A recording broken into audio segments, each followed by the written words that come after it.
এখানে তোমার জয়েন লিঙ্কে ক্লিক করবা। তো জয়েন লিঙ্কে ক্লিক করবা, স্টার অপশন আসবে, স্টার অপশনে ক্লিক করবা। তারপরে নিচের দিকে দেখবা যে ক্রিয়েট অ্যাকাউন্ট, ওইখানে ক্লিক করবা।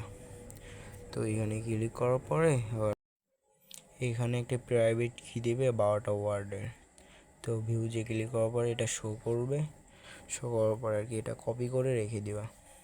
এইটা এই যে 12টা ওয়ার্ড আছে এইখানে, প্রাইভেট কি বলে আর। তো এটা কপি করবা। কপি করার পরে তোমাদের যে কোনো একটা সেকেন্ডারি মেসেঞ্জার আইডি কিংবা যে কোনো এক জায়গায় সেভ করে রেখে দিবা।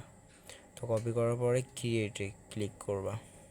ক্রিয়েটে ক্লিক করার পরে এখানে একটা অপশন আসবে, ক্লেম নাও একটা অপশন দেখবে, একটা কার্ডের মতো, এই যে এইখানে ক্লেম নাও, এখানে ক্লিক করবা। তো এখানে ক্লিক করার পরে এরকম একটা পেজ আসবে। তো এখানে আবার দেখবে ক্লেম নাও অপশন।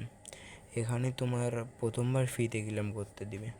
ফ্রিতে ক্লেম করার পরে এখানে তোমার কিছু মনে করো 50 সেন্টের মতো ডিপোজিট করবা। ডিপোজিট করলে আর কি প্রতিনিয়ত তুমি ক্লেম করতে পারবা, প্রতি 2 ঘন্টা পরে পরে। ফার্স্ট টাইম তোমার ফ্রিতে ক্লেম করতে দিবে।